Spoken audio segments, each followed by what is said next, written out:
Once again, ladies and gents, let's give it up for the Cluster 4.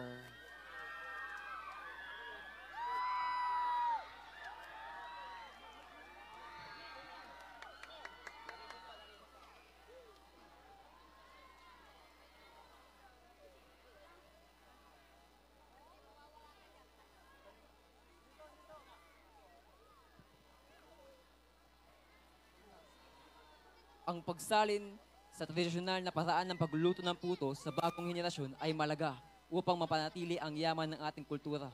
Sa pamamagitan ng pagtuturo sa mga kabataan ng tamang proseso mula sa paggagamit ng mga sangkap hanggang sa pagluluto na ipapasa hindi lamang ang kasanayan, kundi pati na rin ang pagmamahal sa ating mga tradisyon. Ang paggawa ng puto bilang isang salamin ng tradisyon, tiyaga at pagmamalasakit na itinalin sa susunod na henerasyon.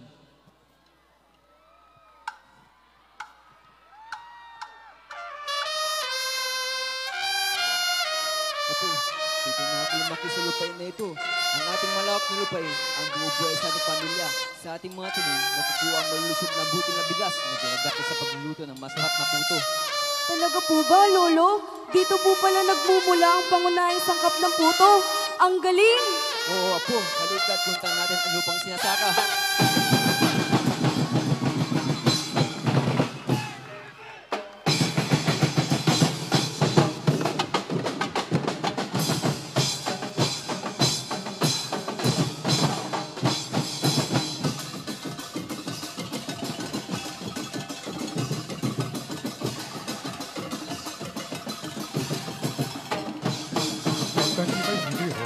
Na kayo ko, di na makatayo, di man lang makaupo. Kaso ko'y namamanhid, ewan ko'y nangangawid, ewan ko'y nabibig. Pagkababad sa tubig, kaso ko'y namamanhid, ewan ko'y nangangawid, hindi ko'y nabibig. Pagkababad sa tubig.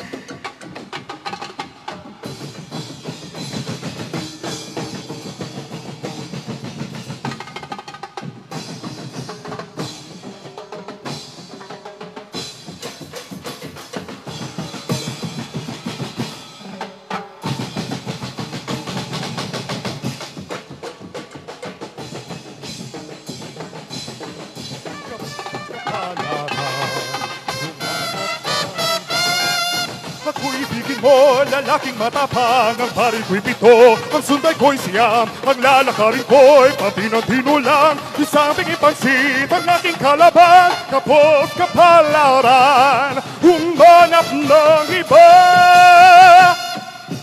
Lol!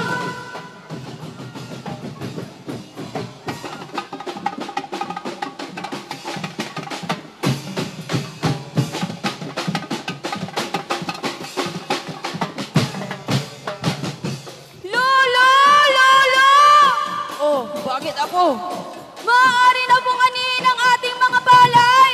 Buti naman kung gano'n, Apo. Kailangan natin yan upang masimulan ang pagluluto ng puto.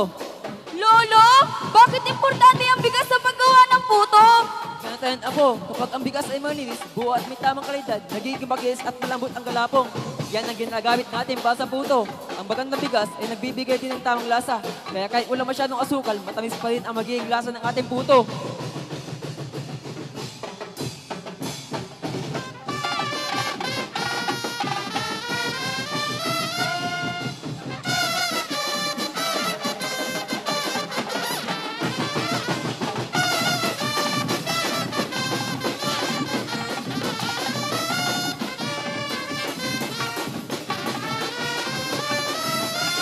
Inaglay na oras, limaraan, mapalpal na'y dagang katakam, pilinaan.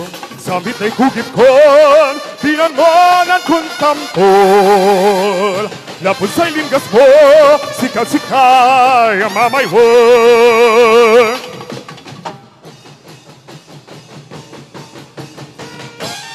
Mo'y bentisyon mo at sikamiran anak mo. Kami salamat at sikayaan di angga. Kami salamat at sikayaan di angga.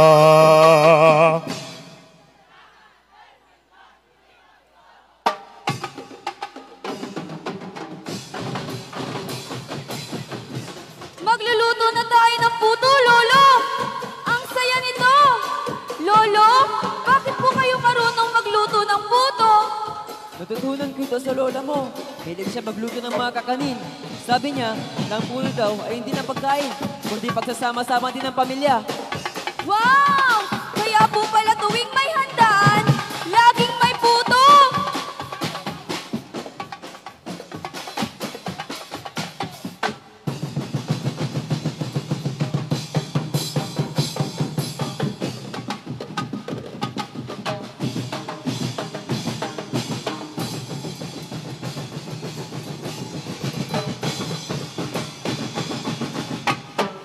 Rosas ka pasulaki, magkakari mas kahit kapitan, sibig sa talag-talag, simulang gulat. Babalap si bisiwi, nasing kor manarawin, babalap simula si yun, nalipas biti-biti.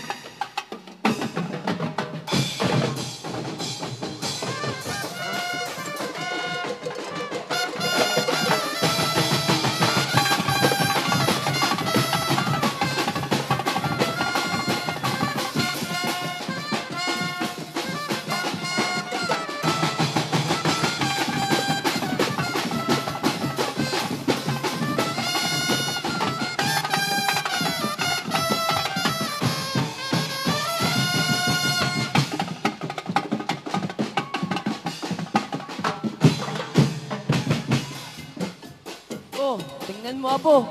Nakahanda ng mga puto. Magkukulay, malalambot at ang bango, di ba? Nakakatakam, Lolo! Pwede na po bang tikman? Oo naman, Apo.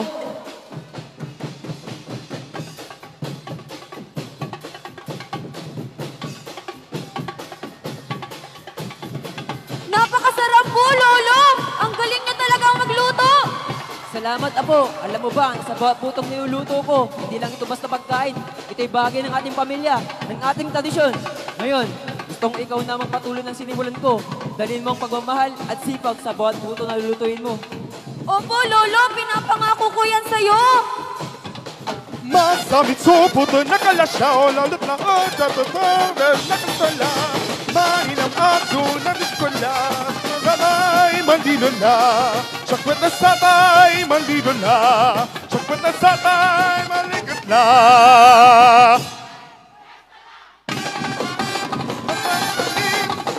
Nakalasyaw, kalikala, tawayan na. Ang world class pa, kalina, kalasyaw. Kalina, mapistala, kalina, kalasyaw. Talaga di tayo ko.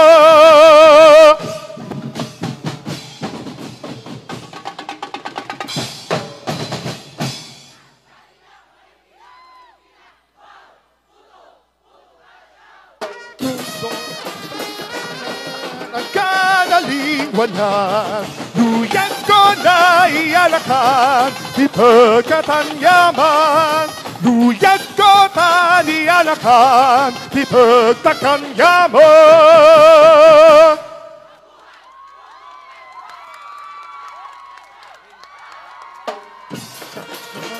Pangasinan, balikat ang lahat na papasaya. Kalina, tuklasin ang taglay na ganda. Siguradong mag-enjoy ka.